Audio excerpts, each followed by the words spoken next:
नमस्कार, मी गुरुप्रसाद जाधव आणि पुढारी न्यूजवर आता वेळ झाली आहे चर्चेचा धुरळा उडवण्याची। महापालिका निवडणुकांचा धुरळा उडालेला आहे। प्रचाराची रंगत येण्यापूर्वी आधी नव्या समीकरणांची चर्चा रंगलेली पाहायला मिळते। मराठीच्या मुद्द्यावरून एकमेकांसोबत आलेले ठाकरे बंधू आता निवडणुकीला एकत्र सामोरे जाणार आहेत। लवकरच ते स्वतः याची अधिकृत घोषणा करतील। तर दुसरीकडे पुण्यासाठी दोन पवार एकत्र येण्यावरून सुद्धा सकारात्मक चर्चा झाल्याचं दिसतंय। त्याबद्दलची अधिकृत घोषणा सुद्धा लवकरच अपेक्षित आहे।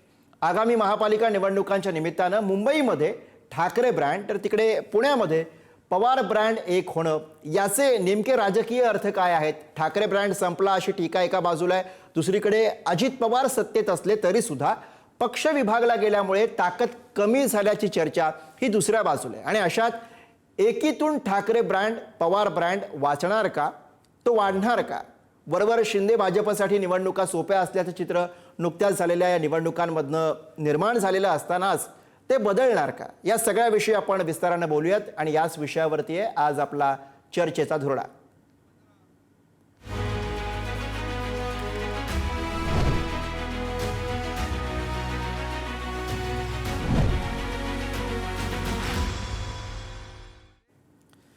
आणि या विषयावर चर्चा करण्यासाठी आज आपल्या सोबत मान्यवर पाहुणे आहेत। आपल्या सोबत आहेत ज्येष्ठ राजकीय विश्लेषक हेमंत देसाई सर। आपल्या सोबत या चर्चेमध्ये आहेत ज्येष्ठ राजकीय विश्लेषक विजय चोरमारे सर आणि सोबतच ज्येष्ठ राजकीय विश्लेषक महेश म्हात्रे सर सुद्धा या चर्चेमध्ये आपल्या सोबत सहभागी होत आहेत। सगळ्या मान्यवर पाहुण्यांचं या चर्चेमध्ये स्वागत आहे। मी चर्चेच्या सुरुवातीला देसाई सर आपल्यापासून सुरुवात करतोय, कारण अर्थातच आता नुकतीच आपण ब्रेकिंगही बघितली की उद्या ठरलेलं आहे आणि उद्या वरळीमधनं ठाकरे हे युतीची अधिकृतपणे घोषणा करणार आहेत। एकूणच या सगळ्या मधल्या काळामध्ये ठाकरे एकत्र येणार हे जवळपास आता निश्चित झालेलं होतं। उद्या फक्त अधिकृत रूप या युतीला येणार आहे। पण याकडे आता कसं बघायचं? या युतीची घोषणा होणारच आहे, म्हणजे ही काय अस्तित्वाची लढाई म्हणून याकडे आता बघायला हवं का ठाकरेंच्या?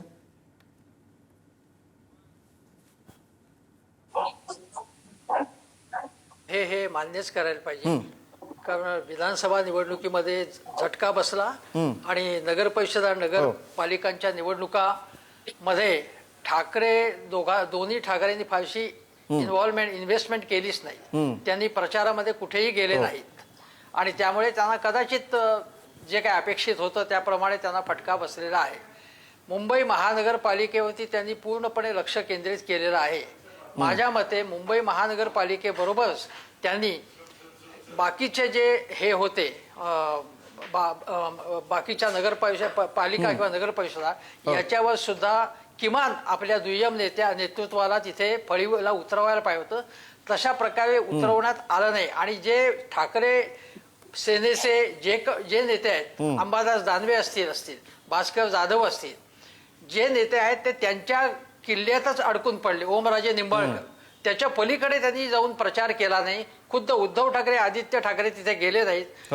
राज ठाकरेंनी सुद्धा प्रचार कुठे केला नाही। त्यांची ताकद तिथे कुठे फारशी नाहीच आहे। राज ठाकरेंचं या बाबतीत काही आपण काही त्याबाबत बोलू नये, पण आता मुंबई महानगरपालिका ही त्यांच्या दृष्टीने अत्यंत कळीचा मुद्दा आहे। त्याच्यानंतर ठाण्याचा मुद्दा आहे, कारण दोन्ही सगळ्या श्रीमंत महानगरपालिका आहेत। मुंबई महानगरपालिकेमध्ये सलगपणे सत्ता होती आणि एखाद्या राज्याच्या बजेटप्रमाणेच त्यांचं बजेट आहे, एखाद्या छोट्या राज्याच्या। त्यामुळे इथे जर ताकद संपली आता तर त्यांची लढाई म्हणजे पुढची लढाई फारच कठीण होऊन जाईल, कारण यामध्ये जर जबरदस्त पराभव झाला किंवा जबरदस्त झाला तर इकडनं पळापळ सुरू होईल आणि त्यामुळे त्यांना ही अत्यंत निकराची लढाई आहे, अस्तित्वाची लढाई हे मान्य करावंच लागेल। आणि राज ठाकरे यांचा पक्ष तर पूर्णपणे काही शहरांपुरता मर्यादित पक्ष आहे आणि त्या दृष्टीने त्यांना मुंबई आहे, ठाणे आहे, नाशिक आहे, हे अत्यंत महत्वाचे गड आहेत। ठाकरेंच्या दृष्टीने छत्रपती संभाजीनगर शिवाय आहे। पुण्यामध्ये ठाकरे सेनेची जी काही ताकद होती, जे काही नगरसेवक होते ते सगळे नगरसेवक आयदर भाजपमध्ये गेले किंवा अजितदादांच्याकडे गेलेले आहेत। आता मुंबईच्या दृष्टीने त्यांचं हे दोन ठाकरे एकत्र येणे हे अत्यंत महत्वाचं आहे। आणि आपण देसाई सर म्हणताय त्याप्रमाणे माझ्या मते की त्यांनी ही घोषणा करायला सुद्धा घोषणा करायला थोडासा उशीर लावलेला आहे, कारण अधिकृत घोषणा सुद्धा थोडीशी आधी झाली असती तर अधिक बरं झालं असतं असं माझं मत आहे। बरोबर. म्हणजे सुरुवातीला आदित्य ठाकरेंनी मनसेला म्हटलं संपलेला पक्ष, मग परत त्यांचाच पक्ष संपण्याच्या वाटेवरती आला. या सगळ्या चर्चांपासून आता पुढे ते एकत्र येत आहेत, त्यामुळे कशी समीकरणं जुळणार हे बघायचं आहे आपल्याला. मी चोरमारे सर आपल्याकडे येतोय, कारण आजची जी ताजी बातमी आहे ती अर्थातच पवार ब्रँडची आहे. कारण अजित पवार जे सत्तेचा भाग आहेत ते, आणि दुसरीकडे शरद पवार जे विरोधात आहेत ते, असे दोन्ही पवार एकत्र येत आहेत. पुण्याच्या राजकारणामध्ये नेमकं मतदार या सगळ्याला कसं स्वीकारणं हा एक यातला महत्त्वाचा मुद्दा. आणि दुसरी गोष्ट म्हणजे कार्यकर्ते नेमके कसे स्वीकारणार, कारण प्रशांत जगताप यांच्या रूपाने एक उदाहरण दिसतंच आहे आपल्याला. चोरमारे सर. गुरुप्रसाद, आता पुण्यातल्या विषयाची आपण चर्चा करतो. पुण्यातली परिस्थिती कालपासून आपण चर्चा ऐकतोय की दोन्ही राष्ट्रवादी काँग्रेस एकत्र येणे आहेत, त्या दृष्टीने चर्चा सुरू आहे. पण आता सुप्रिया सुळेंचं ताजं जे वक्तव्य आता बघितलं काही वेळापूर्वीचं, तर त्यात त्यांनी सगळे पर्याय खुले असल्याचं सांगितलंय. म्हणजे एकीकडे त्यांनी महाविकास आघाडी बरोबर जागा वाटपाची चर्चा सुरू आहे असं म्हटलंय, दुसरीकडे त्यांनी राष्ट्रवादी काँग्रेस बरोबरची काही कार्यकर्त्यांची इच्छा आहे, ही कार्यकर्त्यांची लढाई असं सांगितलेलं आहे.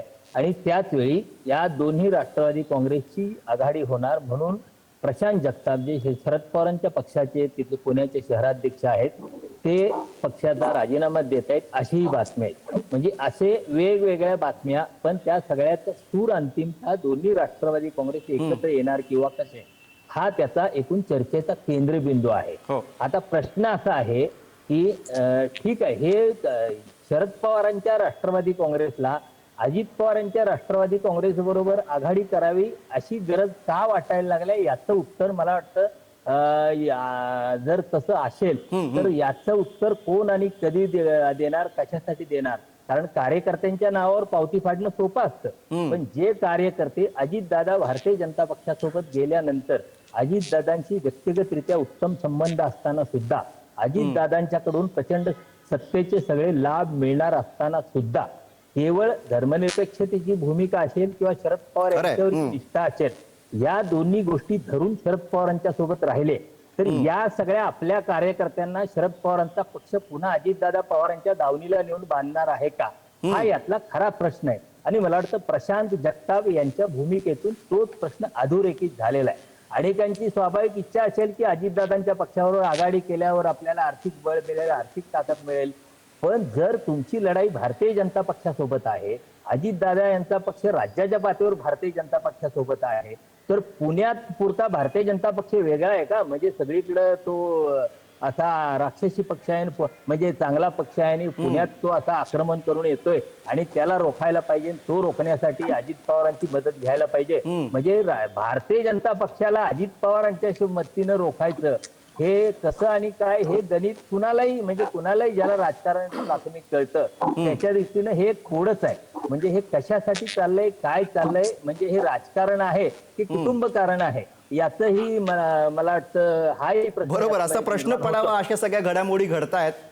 अगदी मी महेश म्हात्रे सरांना या चर्चेत आणू इच्छितो. म्हात्रे सर, अगदी आपण पवार आणि ठाकरे ब्रँड याविषयी बोललोच, पण दुसरीकडे आता महायुतीचं काय, कारण त्यांना त्यांची स्ट्रॅटेजी बदलावी लागणार का? कारण एकीकडे आताच्या नुकत्याच नगर परिषदा आणि नगरपालिकांच्या निवडणुका झाल्या, त्यामध्ये त्यांनी स्पष्टपणे म्हटलं की आम्ही आमचं काम दाखवलं, कामाच्या जोरावरती आम्ही मतं मागितली, कोणावर टीका केली नाही. तेव्हा अर्थात प्रयोग करताना ब्रँड त्यांच्या समोर उभे राहिलेले नव्हते, ज्या याने ते उभे राहायला अपेक्षित होतं त्या अर्थाने. पण आता जेव्हा ब्रँडची शक्ती एकाएकी वाढवण्याचे प्रयत्न सुरू आहेत, मग इकडे मुंबईमध्ये ठाकरे ब्रँड असेल किंवा तिकडे पुण्यामध्ये पवार ब्रँड असेल, तेव्हा या ब्रँडच्या शक्तीसमोर महायुतीची स्ट्रॅटेजी नेमकी कशी असणार, त्यांना कसा फटका बसणार या सगळ्याचा? गुरुप्रसाद, प्रथम मी माझे दोन ज्येष्ठ सहकारी आता ज्या पद्धतीने ज्यांनी मांडणी केली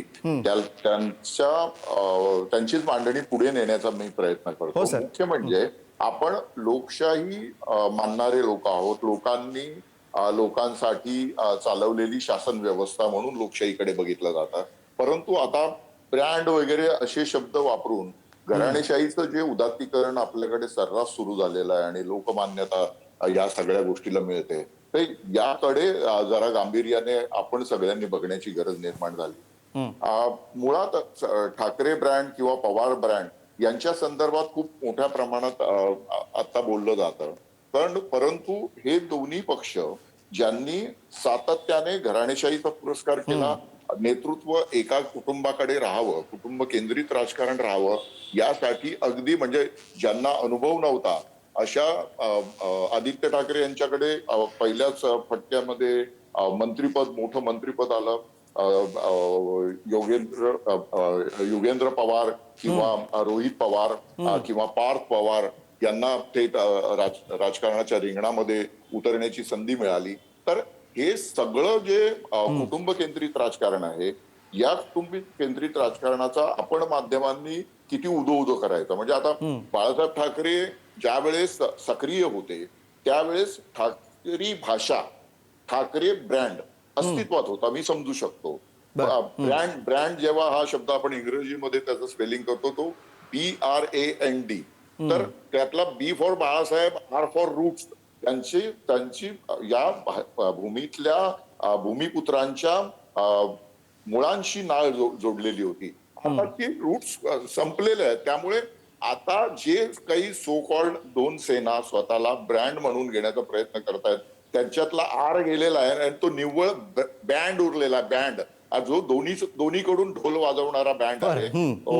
हवा बघून आपली राजकीय तत्व बदलणारा ब्रँड आहे, विचार बदलणारा बँड आहे. त्यामुळे या बँडच्या आवाजाने मराठी माणसं भुलतील किंवा तिकडे पवारांनी ज्या पद्धतीने कुटुंब केंद्रित राजकारण चालवलेलं आहे, कुटुंबासाठी आम्ही सगळे कसे एकत्र आहोत, म्हणजे कार्यकर्ते भांडाभांडी करतायत, सोशल मीडियावर आक्रमकपणे एकमेकांच्या विरुद्ध बोलतायत आणि आपण प्रशांत जगतापांचा राजीनामा सुद्धा त्याचं बोलकं उदाहरण आहे. तर या सगळ्या पार्श्वभूमीवर महाराष्ट्रामध्ये म्हणजे मी इथे जबाबदारीने सांगतो की आज तालुका पातळीपर्यंत ही घराणीशाही पोचलेली आहे.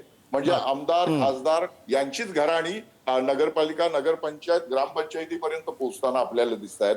म्हणजे एका ठिकाणी मी वाचलं होतं की जेव्हा दिल्लीचे सुलतान दिल्लीवर राज्य करायचे तेव्हा जो सुलतान कोणी राज्य करायचा त्याचीच एक साधारणतः 350-400 घराणी या संपूर्ण देशावर राज्य करायची, तो आपल्याच नातेवाईकांना सगळीकडे नेमायचा. तसं राजकारण सध्या महाराष्ट्रामध्ये सुरू आहे की काय, अशी परिस्थिती निर्माण झालेली आहे. तर या सगळ्या गोष्टीचं एक परीक्षण निरीक्षण अधिक चांगल्या पद्धतीने व्हायला पाहिजे असं मला वाटतं. बरं. मात्र सर मी देसाई सरांकडे जातो. मला त्यांना या निमित्ताने हे विचारायचं आहे की आता दोन भाऊ एकत्र आले. हा सर तुमच्याकडेच येतोय. पुण्याबद्दल बोलायचंय मला. बरं. हा देसाई सर मुद्दा मांडा. हा पुण्याबद्दल म्हणजे चोरमारे जे बोलले ते अतिशय योग्यच आहे. त्याच्या पुढे जाऊन सांगतो, मी आता पुण्यामध्ये आहे आणि प्रशांत जगताप यांनी गेले काही काळ अत्यंत प्रतिकूल परिस्थितीमध्ये पुण्यामधली राष्ट्रवादी काँग्रेस जिवंत ठेवली. म्हणजे सातत्याने म्हणजे संविधानाचा मुद्दा असो, अगदी निर्भय बनोच्या आंदोलकांवर, निर्भय बनोमध्ये जे वागळे विश्वंभर वगैरे त्यांच्यावरती जो हल्ला झाला त्यावेळी त्यांच्या मागे प्रशांत जगताप या सगळ्या निर्भय बनोंच्या मागे उभे राहिले होते. असे अनेक मुद्दे सांगता येतील की पुण्यामध्ये स्थानिक मुद्दे हे त्यांनी घेतलेले आहेत हातात. बाकीचे लोक एवढे लढत नसताना हे संपूर्ण राष्ट्रवादी काँग्रेस स्टेट लेवलला शरद पवारांचा पक्ष जो आपण म्हटलं तर त्यातल्या त्यात सगळ्यात जास्त लढाऊ आणि आक्रमक पवित्र पुण्यामध्ये दिसला तो प्रशांत जगताप यांच्या रूपात. आता ज्या दोन पक्ष एकत्र येण्यासंबंधी पुण्यामध्ये जी चर्चा सुरू आहे त्यामध्ये 3 जणांची समिती नेमली आहे आणि त्यामध्ये प्रशांत जगताप आता दूर जाणीवपूर्वक ठेवण्यात आलेला आहे. तर सुप्रियाताई म्हणाल्या की माझ्याकडे काही त्यांचा राजीनामा आलेला नाही. आता सगळीकडे बातम्या प्रसिद्ध झाल्या आहेत. प्रशांत जगताप यांना कोर्ट करून त्यांनी जाहीरपणे विधान केले की एकत्र आले तर मी त्यांच्याबरोबर नसणार. आता पार्थ पवार सारखा प्रश्न आहे. पार्थ पवारचा प्रश्न हा पुण्यात अत्यंत महत्वाचा प्रश्न आहे. त्या सुप्रियाताईंनी काय सांगितलं की मी पार्थशी बोलले, तो काय म्हणाले की माझी काही याच्यामध्ये इन्व्हॉल्वमेंट नाही. आता कोण सांगेल एखादा जो स्वतः इन्व्हॉल्व आहे की माझी त्याच्यामध्ये इन्व्हॉल्वमेंट आहे म्हणून. तर या प्रकारे म्हणजे तुम्ही कुटुंबाचे हितसंबंध व्यवस्थित सुरक्षित तिथे केले, हे लोकांना पटणार नाही अशा प्रकारचं. त्यामुळे तुम्ही पुण्यासारख्या इतक्या मोठ्या शहरामध्ये ज्या ठिकाणी शरद पवारांची मोठी सत्ता होती, मग दादांची सत्ता होती, अशा ठिकाणी पुण्यामध्ये मोठा जनाधार असताना त्या आता जनाधार कमी होत चाललेला आहे. जो जनाधार पुन्हा आपल्याला मिळावा म्हणून प्रशांत जगताप असतील, अंकुश काकडे असतील. अंकुश काकड्यांची थोडीशी वेगळी भूमिका आहे. पण हे लढत असताना तुम्ही जर एकदम ज्यांच्या विरोधात लढत होतात आणि लढाई कोणाशी होती, केवळ भारतीय जनता पक्षाची नव्हती, त्यामध्ये अजितदादा पवार हा मोठा फॅक्टर होता. आणि तुम्ही जर लोकसभेच्या वेळची भाषणं बघा त्यांची एकमेकाच्या विरुद्धाची, बरोबर. असं तुम्ही सोयीस्कर तेव्हा तडजोड सोयीस्कर खरं, तेव्हा जवळ येणार आणि कार्यकर्त्यांना वारेवर सोडणार, हे कदापि पटण्यासारखं नाहीये. अगदी चोरमारे सरांनी सुद्धा आज फेसबुकवरती अशी पोस्ट केली होती. मी त्यांच्याकडे येतो, मला त्यांना हा मुद्दा विचारायचा आहे. चोरमारे सर, देसाई सर पण जे आता म्हणतायत खरं तर की आता प्रश्न असा पडलाय की कार्यकर्त्यांमध्ये नाराजी आहे ती स्पष्टपणे दिसते. एकीकडे ज्यांच्या विरोधामध्ये सगळे कार्यकर्त्यांची फळी उभी राहिलेली होती त्यांना नेमका आता कार्यक्रम काय देणार, कसा देणार, हा एक इकडचा मुद्दा. दुसरीकडे आता आणखी एक महत्त्वाचं समजून घ्यायचं आहे की पवार एकत्र येत आहेत ते केवळ आपला बालेकिल्ला वाचवण्यासाठीची ऍडजस्टमेंट म्हणून एकत्र येत आहेत की खरंच यातनं काही नव्या राजकारणाची नांदी म्हणून लोकांनी याच्याकडे बघायला हवंय? चोरमारे सर. गुरुप्रसाद, यातनं मला नव्या काही राजकारणाची नांदी असं काही दिसत नाही. ही महापालिका निवडणुकांच्या पुरती तात्पुरती तडजोड असं वाटतंय. आणि नव्या राजकारणाची नांदी असेल तर मग त्याच्या नव्या राजकारणाच्या नांदीचा अर्थ असा असू शकतो की शरद पवार हे भारतीय जनता पक्षासोबत जात आहेत, असाच त्याचा अर्थ असू शकतो. दुसरा काय अर्थ असू शकत नाही. कारण इथं या दोन पक्षांच्या जे दोन पक्ष जे वेगळे आहेत ते वैचारिक भूमिकेमुळे वेगळे आहेत. भारतीय जनता पक्षासोबत जाणं आणि न जाणं. प्रशांत जगताप तो जर जी भूमिका घेतायत तीच भूमिका घेतायत. कारण अजितदादांच्या सारख्या पुणे जिल्ह्यातल्या मातब्बर नेत्याच्या विरोधात भूमिका घेऊन शरद पवारांच्या सोबत राहणं यासाठी फार मोठे एक नैतिक ताकद लागते. मला वाटतं प्रशांत जगतापांनी गेल्या राष्ट्रवादी काँग्रेस फुटल्यापासून ती दाखवलेली आहे. आता या ज्या काही तडजोडी चालल्यात, कशा चालल्यात, कुणाच्या पातळीवर चालल्यात, काय पातळीवर चालल्यात, अर्थात अंतिम काही त्याला स्वरूप येईपर्यंत आपण त्या संदर्भात काही फार थेट विधान करणं मला योग्य वाटत नाही. पण चर्चा होत आहेत त्या आणि जी समिती नेमली त्याचा अर्थ त्या दृष्टीने प्रयत्न सुरू आहेत.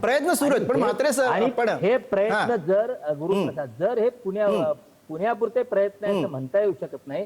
कारण पुण्यात जर ही दोन्ही राष्ट्रवादी काँग्रेस एकत्र आल्या तर नजीकच्या काळात शरद पवार यांचा राष्ट्रवादी काँग्रेस पक्ष महायुती सोबत आणि केंद्रात भारतीय जनता पक्षासोबत जाण्याच्या दृष्टीने एक वाट तयार झाली असं मला वाटतं.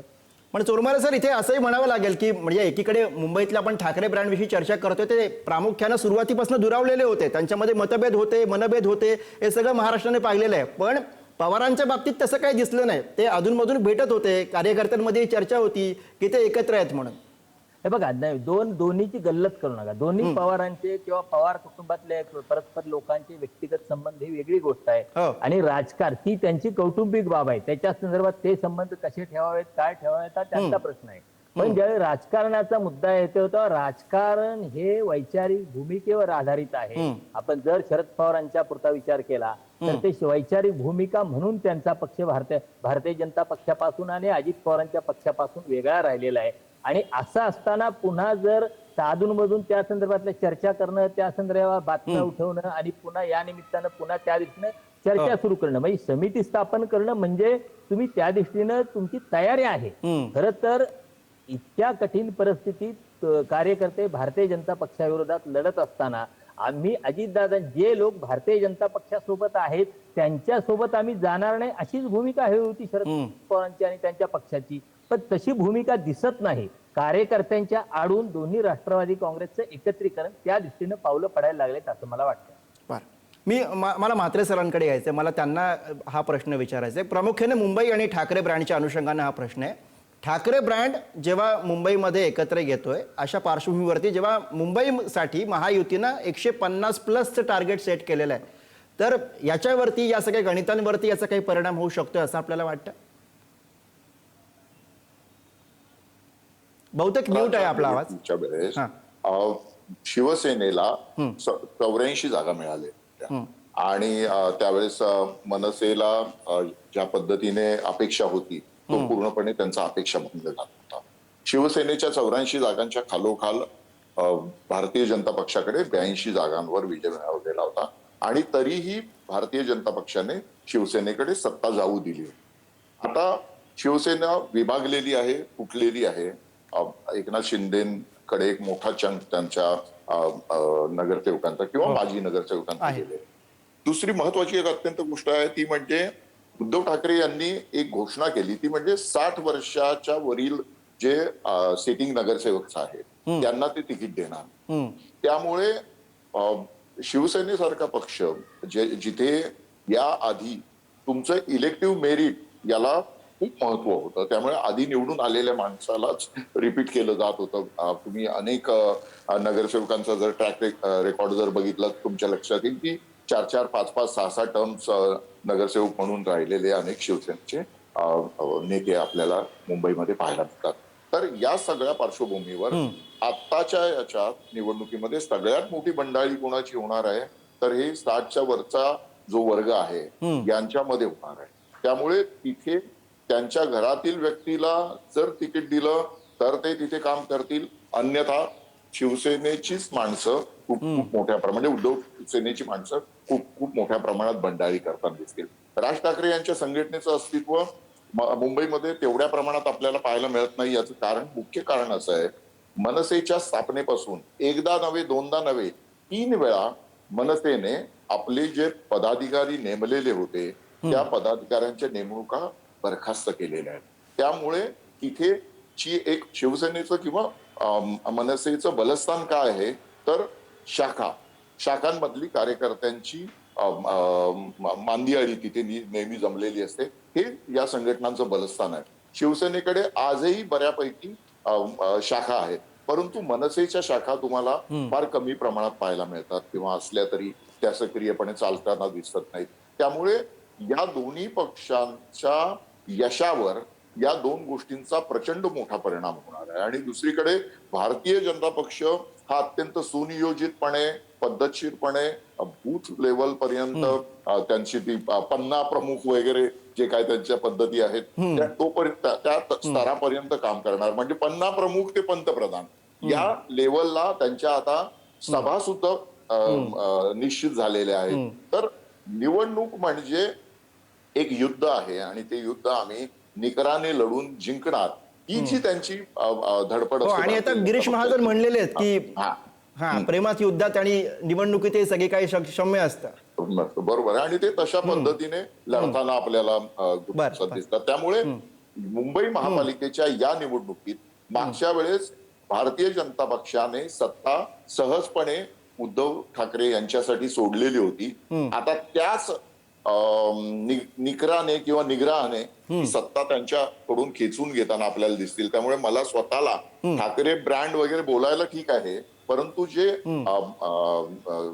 याच्यावरचं प्रत्यक्षातलं जे वास्तव आपल्याला आता पाहायला मिळतंय, हे मराठी माणसाचा जो एक विश्वास होता या दोन्ही. बरं, त्याच्याविषयी नेमकं काय होणार आपल्याला बघायचंय. चर्चेची वेळ संपत आली म्हणून मी आपल्याला थांबवतो. अर्थात तुम्ही मांडताय ती एक गोळाबेरीज एका बाजूला आहे अगदी, पण दुसऱ्या बाजूला इमोशनल कार्ड, मराठीचं कार्ड जे ठाकरेंकडनं खेळलं जाणार आहे, ठाकरेंविषयी असलेली अर्थातच सगळ्या मराठी जनांची निष्ठा किंवा प्रेम, हा एक वेगळ्या बाजूला असणार आहे. तो एक वेगळा मुद्दा कायमच मुंबईतल्या निवडणुकीमध्ये विशेषत्वाने राहिलेला आहे. त्यामुळे त्याला कसं उत्तर मिळतं हे आपल्याला बघायचं आहे.